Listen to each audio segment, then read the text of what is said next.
नमस्कार, स्वागत है आपका हॉर्नबिल टीवी भारत पर। आइए एक नज़र डालते हैं अब तक की खबरों पर। उत्तर प्रदेश के लखनऊ में राष्ट्रवादी पार्टी के पदाधिकारियों और कार्यकर्ताओं ने महाज्ञापन रैली निकाली और 7 मांगों को लेकर जिलाधिकारी को ज्ञापन सौंपा। राष्ट्रीय प्रवक्ता भारत विकास ने कहा कि छुट्टा पशुओं और बेरोजगारी की समस्या बड़ी चुनौती बन चुकी है, जिससे युवा परेशान हैं। उन्होंने मुख्यमंत्री से यह भी मांग की कि अध्यापकों के लिए पुरानी पेंशन योजना फिर से लागू की जाए। जी, मैं बताना चाहूँगा, सबसे पहले मैं आप सभी का धन्यवाद ज्ञापित करूँगा इस महाज्ञापन रैली को कवरेज देने के लिए। राष्ट्रवादी पार्टी से मैं भारत विकास, राष्ट्रीय प्रवक्ता और प्रदेश प्रमुख महासचिव, हमारे साथ में सभी समर्थक और हमारे पदाधिकारी आए हुए हैं। जिलाधिकारी महोदय के माध्यम से माननीय मुख्यमंत्री जी को ज्ञापन देना है और ज्ञापन इस बात का है कि जो प्रदेश में बहुत सारी चीज़ें गलत हो रही हैं, उनका कोई उपाय नहीं ढूंढा जा रहा है। हमारा 7 सूत्रीय कार्यक्रम, उसका ज्ञापन दिया जा रहा है। 7 सूत्रों में पहला जो है वो है छुट्टा पशुओं की समस्या। किसानों की बहुत बड़ी समस्या है और किसान बेचारा इस छुट्टा पशुओं की समस्या से निजात नहीं पा रहा है। दूसरा, बेरोजगारी की समस्या है। हमारे युवा दर दर भटक रहे हैं और उनको रोज़गार नहीं प्रोवाइड किया जा पा रहा है। तीसरा, पुरानी पेंशन की बहाली के लिए जो हमारे टीचर लोग हैं, अध्यापक हैं, उन सभी को पुरानी पेंशन योजना बहाल की जाए, इस बात के लिए हम मांग कर रहे हैं माननीय मुख्यमंत्री महोदय जी से। चौथी, संविदा कर्मियों की स्थायी नियुक्ति के बारे में है कि सभी संविदा कर्मी को परमानेंट किया जाए, स्थायी नियुक्ति की जाए। और 5वीं समस्या जो आवास की समस्या है, गरीबों के लिए जो आवास पीएम आवास योजना है, गांव में प्रधान लोग और प्रधान के सचिव लोग उसमें धांधली करते हैं, उनका पूरा उसके सरकारी कंट्रोल के ऊपर होता है और जो गरीब होता है, वो पात्र होता है, उसको आवास नहीं मिल पाता है और इस तरह से उसमें बहुत धांधलगर्जी होती है, घपला है, घोटाला है। इसकी जांच की जाए और जो पात्र हैं उनको आवास दिलवाया जाए। पानी की समस्या बहुत बड़ी समस्या आ रही है, क्योंकि गर्मी के दिन आने वाले हैं। हम मांग करते हैं शासन से कि सभी चौराहों पर, शहरों के सभी चौराहों पर प्याऊ की व्यवस्था की जाए, ताकि जो राहगीर हैं उनको गर्मी से निजात मिल सके। और हमारी क्षेत्रीय जो समस्या है, बिजली की कटौती शुरू हो गई है। मैं चाहूँगा कि शासन और प्रशासन 24 घंटे बिजली के पूरी उपलब्धता की मांग करते हैं और ये हमारी 7 समस्याएं हैं। यदि ये शासन इन समस्याओं पर ध्यान नहीं देती है तो हम सभी राष्ट्रवादी पार्टी के लोग सड़कों पर उतरने का कार्य करेंगे, राष्ट्र हित के लिए, देश के निर्माण के लिए, आम लोगों के लिए और युवाओं की भलाई के लिए। जय हिंद, जय भारत। योगी सरकार 1.0 और 2.0 के कार्यकाल में प्रॉपर्टी खरीदने वालों को महत्वपूर्ण राहत मिली है। स्टाम्प शुल्क और पंजीयन विभाग की 8 साल की उपलब्धियों को देखा जाए तो इन वर्षों में सर्किल रेट में कोई वृद्धि नहीं की गई, जिससे प्रदेशवासियों को फ्लैट, घर और प्लॉट खरीदने में काफ़ी राहत मिली। इस अवधि में विभाग ने कई महत्वपूर्ण कदम उठाए हैं।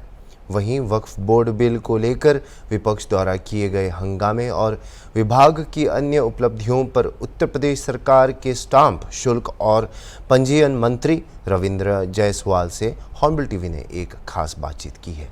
आइए देखते हैं।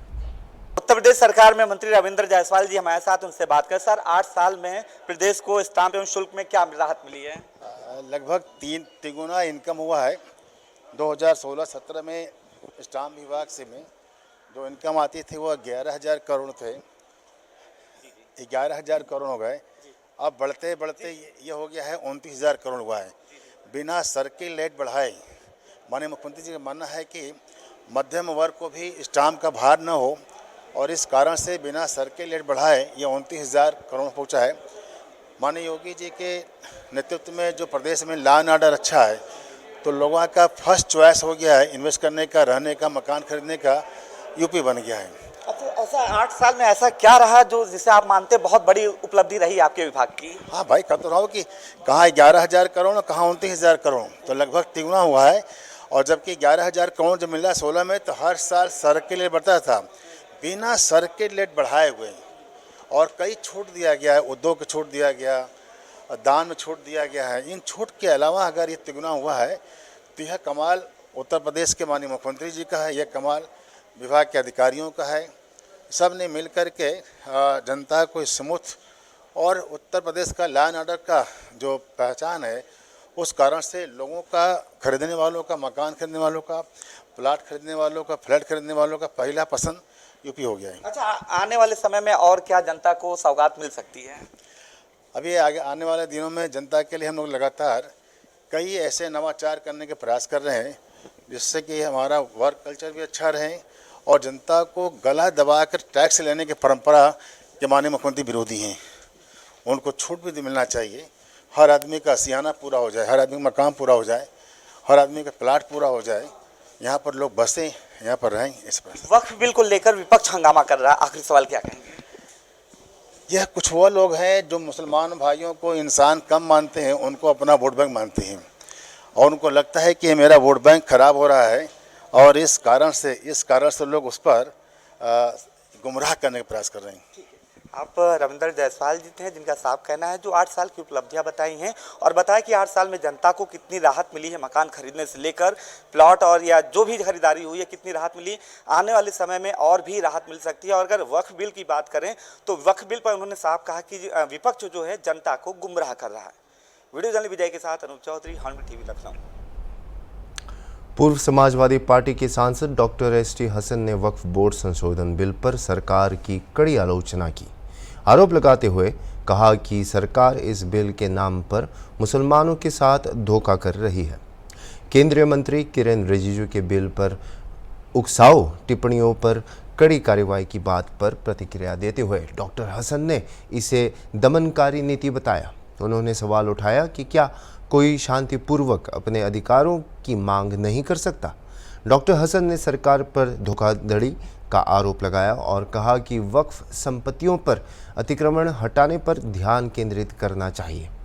वक्फ बोर्ड के सदस्य के रूप में उन्होंने वक्फ बोर्ड के भूमि स्वामित्व के बयानों को अपील से मुक्त बताने के गलत प्रचार बताया और संसद में पेश किए जाने वाले बिल के खिलाफ अपना विरोध भी दर्ज किया। डॉक्टर साहब, इस सब एक सेशन में वक्फ बोर्ड पास होने की, बिल लाने की बात हो रही है, किस तरह देखते हैं? देखिए, हम वक्फ संशोधन बिल के टोटली खिलाफ है। ये असंवैधानिक है, ये हमारे राइट्स को दबाने का काम हो रहा है। वक्फ चैरिटी के लिए भी होता है, वक्फ अलल खैर कहलाता है, और अपनी औलादों के लिए भी होता है, वक्फ अलल औलाद भी होता है। यहाँ पे बिल लेके आया जा रहा है। बिल लाना था तो इस बात का लेके आते कि जिन्होंने अवैध कब्जे कर रखे हैं वक्फ की प्रॉपर्टीज के ऊपर, उनको हटाया जाए। और वक्फ की प्रॉपर्टीज पे सबसे ज्यादा अवैध कब्जे सरकारों के हैं, चाहे वो दिल्ली की सरकार हो या तमाम प्रदेशों की सरकारों हो। वक्फ से बड़े बड़े खानकाहें चल रही हैं, मस्जिदें चल रही हैं, कब्रिस्तान चल रहे हैं। वक्फ के अंदर सबसे बड़ी एग्जाम्पल सरहिंद शरीफ की है कि जिसका एक बहुत बड़ा वक्फ है, उसको हमारे सरदार भाई चलाते हैं और उसकी सारी आमदनी चैरिटी में लगाते हैं। डेली वहाँ पे लंगर होता है, मेहमान नवाजी होती है, लोगों को फ्री ठहराया जाता है, सब काम किए जाते हैं। वक्फ की संपत्ति के ऊपर बहुत सी जगहों पे स्कूल और कॉलेजेस भी बने हुए हैं। और जो वक्फ अलल औलाद है, जो औलादों में बंटता है, अगर उसमें कहीं कोई डिस्प्यूट हो जाए, हो ही जाता है औलादों के अंदर जायदाद के मामले के अंदर, तो या वक्फ अलल खैर में डिस्प्यूट हो रहा है, तो उसका निर्णय पहले ये होता था कि वक्फ बोर्ड करता था। अगर आदमी सेटिस्फाई नहीं है तो ट्राइब्यूनल में जाता था, और अगर ट्राइब्यूनल के फैसले से भी वो सेटिस्फाई नहीं है तो हाई कोर्ट में जाता था। ये एक मिथ फैलाया जा रहा है कि वक्फ बोर्ड ने जहां उंगली रख दी वो उसकी हो गई। हाई कोर्ट है वहां मौजूद। एक झूठा प्रचार किया जा रहा है वक्फ के मुतालिक। मैं वक्फ बोर्ड का मेंबर रह चुका हूं उत्तर प्रदेश के, मुझे मालूम है। तो इन हालात के अंदर अब क्या कर दिया है कि डीएम साहब फैसला लेंगे कि इसका क्या होगा। जहां डिस्प्यूट ज्यादा है तो डीएम साहब वो करेंगे जो सरकार उनसे कहेगी। अगर वो सरकार को उस जमीन पे कब्जा करना है तो डीएम साहब ना इसकी बताएंगे ना उसकी बताएंगे और वो सरकार में मर्ज कर दी जाएगी। ये मुसलमानों की आंखों में धूल झोंकने का कानून है। होना ये चाहिए था कि वक्फ की संपत्तियों को अतिक्रमण से फ्री कराया जाता, और इसका उल्टा ये हो रहा है कि सरकार अतिक्रमण करने जा रही है वक्फ की संपत्तियों को। कुछ जैसे वहाँ का कलकत्ता का ईडन गार्डन स्टेडियम था या बहुत सारी स्टेडियम बड़े बड़े उनकी कहा कि वक्त की संपत्तियाँ, इस तरह की बातें सामने आ रही है। देखिए, वक्फ हजारों साल से चला आ रहा है। अब किस वक्त किसने कब वक्फ किया था, मुगलों ने क्या क्या वक्फ करा था, 500 साल पुराने कागज तो है नहीं किसी के पास। अब उस वक्फ को लोग बाग खत्म करके और उसको गवर्नमेंट का बना देंगे। यही इसमें सबसे बड़ी विडंबना है कि वक्फ के कागजात कहां से लेके आएंगे 1000 साल पुराने, ये तो चले आ रहे हैं। और वक्फ की संपत्तियों का इस्तेमाल हो रहा है, हाँ मिसयूज भी हो रहा है। लोगों ने अवैध कब्जे कर रखे हैं, उन्हें हटाइए, उससे कोई एतराज नहीं है। लेकिन जो राइट है, मैंने अपनी औलाद को अगर अपनी जायदाद वक्फ करी है तो किसी को ये राइट नहीं है कानून के हिसाब से कि मेरी जायदाद को सरकार को दे दिया जाए, मेरी औलादों को मिलना चाहिए। मानव सेवा की महिमा को सिद्ध करते हुए बलिया जिले के गढ़वार निवासी मनु सिंह समाज में एक नई मिसाल कायम कर रहे हैं। समाज सेवा के प्रति उनकी निष्ठा और संवेदनशीलता उन्हें हर उस कार्य में सक्रिय बनाती है जो मानवता की अवधारणा को मजबूत करता है। मनु सिंह न सिर्फ बलिया में बच्चों को मुफ्त शिक्षा देते हैं बल्कि मृत बंदरों का हिंदू रीति रिवाज से अंतिम संस्कार भी करते हैं। सनातन धर्म में बंदर को भगवान हनुमान का रूप माना जाता है और यही कारण है कि समाज सेवी मनु सिंह अपनी श्रद्धा और आस्था के साथ विधिपूर्वक बंदरों का अंतिम संस्कार करते हैं, जिसमें 13वीं और अन्य धार्मिक कार्यक्रम शामिल होते हैं। इसके अलावा वे वृद्ध आश्रम में रह रहे सैकड़ों बुजुर्गों के साथ परिवार का हिस्सा बनकर उनका सहारा बनते हैं और उनकी जिम्मेदारियां निभाते हैं। जहां एक और समाज में कई लोग लावारिस शवों को छूने से भी कतराते हैं, वहीं मनु सिंह ने बंदरों के लिए न केवल उनका अंतिम संस्कार किया बल्कि इसे श्रद्धा और सम्मान के साथ पूरी श्रद्धा से अंजाम दिया है। यह कार्य सच में एक अनूठी मिसाल पेश करता है। मनु सिंह का कहना है कि जब वह वृद्धाश्रम में बुजुर्गों से मिलते हैं तो उनकी आंखों में एक अजीब सी नमी होती है। यह नमी उनके वर्षों के दर्द और अकेलेपन को दर्शाती है। उन्होंने बताया कि इन बुजुर्गों के जीवन में कभी वह समय था जब उनके पास घर था, प्यार था और रिश्ते थे, लेकिन अब वही घर, वही सपने उनके लिए कड़वी हकीकत बन चुके हैं और वृद्धाश्रम ही उनकी अंतिम ठिकाना बन गई है। सुनिए और क्या कह रहे हैं ये समाज सेवी मनु सिंह। यूँ तो आपने बजरंग बली के कई भक्त देखे होंगे, लेकिन एक भक्त ऐसा भी है जिन्होंने बजरंग बली की कमान इस धरती पे संभाल के रखी हुई है और उन बंदरों को, उन वानरों को जिनका कोई नहीं है और जो सड़क पे रहते हैं, उन लोगों को भी पूछते हैं और अपने साथ में रख करके उनका बाकायदा अगर उनके साथ कुछ तकलीफ़ होती है तो उसको दूर करते हैं, इलाज करवाते हैं, क्रियाक्रम करते हैं और जिस प्रकार की भी सेवा उनकी तरफ से संभव है वो हर तरीके की सेवा उनके लिए करते हैं। तो ये कहा जा सकता है कि बजरंग बली का जीता जाता उदाहरण एक तौर से आपके रूप में देखा जा रहा है। तो मन्नू जी, ये बताइए कि कैसे आप ये समाज सेवा करते हैं और कहाँ से आपके दिमाग में आया, क्योंकि मैंने कई वीडियोस देखे जिनमें आप उन वानरों की सेवा कर रहे थे, मदद कर रहे थे जिनका कोई नहीं रहता है। कैसे ये विचार आया, क्या करते हैं? सबसे पहले मैं आपको बहुत बहुत धन्यवाद देता हूँ। बहुत आपने आज अच्छा प्रश्न हमसे पूछा है। तो आपके चैनल के माध्यम से बता दूं कि हम मानव हैं और हम लोग सनातनी हैं। आपने देखा होगा कि लंका पर विजय फतह करने के लिए जो सेना गई थी, अगर बजरंग बली की उस सेना को अगर कोई तकलीफ़, कोई परेशानी, अगर कोई घटना घटित हो जाए, अगर हम उनके लिए 2 कदम न चल के और उनको उस तरीके से विधि विधान से लास्ट तक न पहुंचाए तो फिर हमको मानव जन्म में जन्म लेना ही बेकार है। हमारे क्षेत्र में कहीं भी मैं बता दूं कि अगर किसी भी बजरंग बली की सेना बंदर महाराज की, चाहे करंट के माध्यम से, चाहे जंगली जानवरों के माध्यम से, कुत्तों के, चाहे कोई किसी माध्यम से अगर मृत्यु हो जाती है हमें तुरंत फ़ोन आता है, मन्नू भैया यहाँ पर एक बंदर की मृत्यु हुई है, और मैं चल के जाता हूँ और हिंदू विधि विधान द्वारा मैं उन्हें, जो एक हिंदू का जो ये होता है, मैं उस विधि विधान द्वारा जो है बिल्कुल ये करने के बाद और तेरही भी करता हूँ। और इस तरीके से मतलब हमारे क्षेत्र की सम्मानित जनता भी हमारे साथ ऐसे अच्छे कार्य में भी सम्मिलित होती है। बड़ी बात कही आपने, रीति रिवाज के साथ उनका क्रियाक्रम करते हैं और तेरही भी करते हैं। इतने उच्च विचार आपके दिमाग में आया कैसे? क्योंकि अमूमन देखा जाता है इंसान सड़क पे इंसान को छोड़ देता है, लेकिन आपके जानवर के प्रति इतनी भावना है। देखिए, अभी मैं बता दूं कि कहीं ना कहीं एक ईश्वर की आस्था है, और कहा जाता है कि जहाँ पे आस्था है उलझनों में भी रास्ता है। बजरंगबली को मैं बता दूं 2015 से मेरे क्षेत्र में 2015 में बहुत बड़ा जो है बजरंगबली की एक मूर्ति की पूजा करने के लिए बहुत बड़ा दंगा हो गया था, बहुत बड़ा विवाद हुआ। और सौभाग्य की बात है कि हमारे आज जो मुख्यमंत्री हैं योगी आदित्यनाथ जी महाराज, उस समय गोरखपुर सांसद रहा करते थे, उनके कृपा से और उनके सानिध्य से वो हमारा जो महावीरी झंडा कार्यक्रम संचालित होने वाला था वो बहुत ही सुंदर तरीके से उस समय मैंने एक मुझे कहाँ से मतलब ये शक्ति आई, और मैंने बहुत करीब से बजरंगबली को महसूस किया है। और ये कहना क्या है, ईश्वर कृपा है, ईश्वर कृपा से हम चल रहे हैं। तो अगर मानव तन मिला है तो कुछ अच्छा कर लिया जाए। इन सब चीज़ों के लिए देखते हुए जो है बड़ा आनंद आता है ऐसे कार्य करने में। बिल्कुल बड़ी बात आपने कही, जहाँ आस्था है वहाँ रास्ता है। तो ये बताइए, ये सिर्फ जानवरों के साथ साथ आपकी कई चीज़ें भी सामने आती हैं, जिसमें आप वृद्ध आश्रम भी जाते हैं, वहाँ पे बुज़ुर्गों के पैर धोते हुए आपका एक वीडियो काफ़ी चल रहा था। उसके प्रति क्या सोचते हैं, किस तरह से देखते हैं वृद्ध आश्रम में लोग जो अपने माँ बाप को भेज देते हैं? आज मैं बहुत अच्छा आपने क्वेश्चन कही है। मैं बता दूं कि आज वृद्धाश्रम सुनकर ही अजीब फील होता है।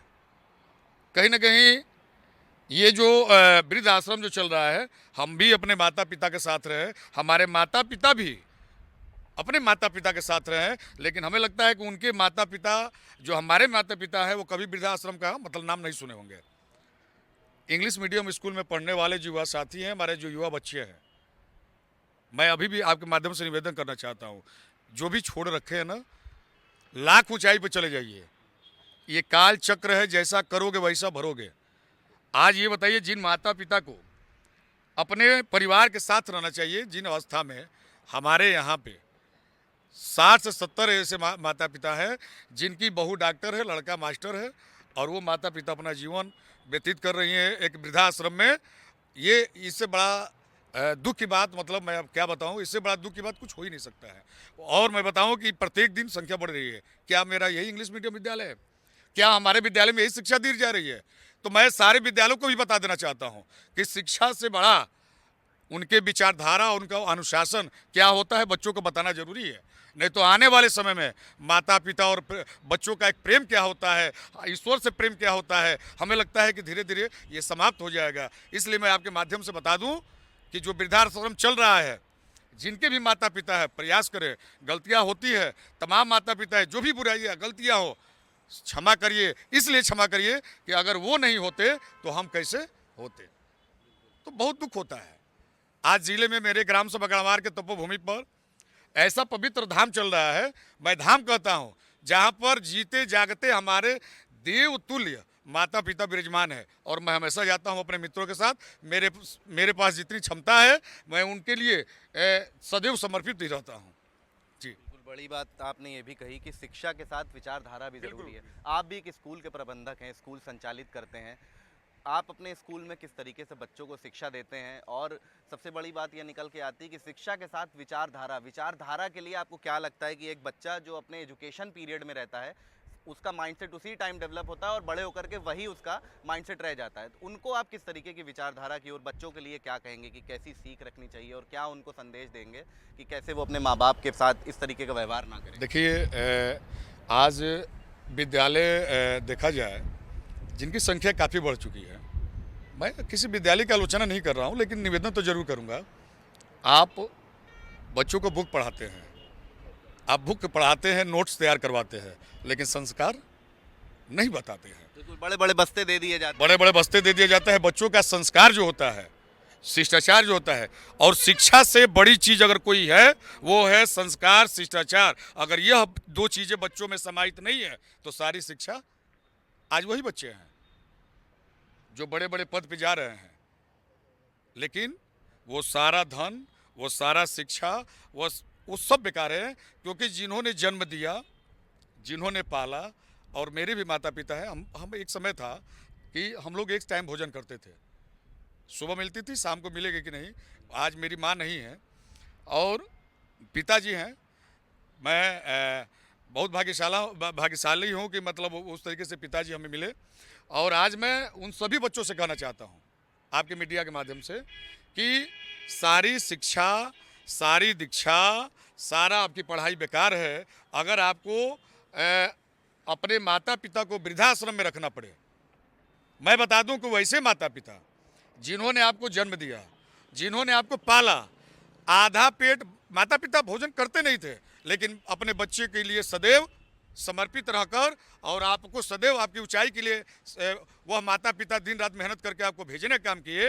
अगर ऐसे माता पिता को अगर वृद्धाश्रम में जीवन यापन करना पड़े तो ऐसे बच्चे को इस धरती पर, इस पृथ्वी पर जन्म लेना ही बेकार है, चाहे हम हैं चाहे कोई भी हो।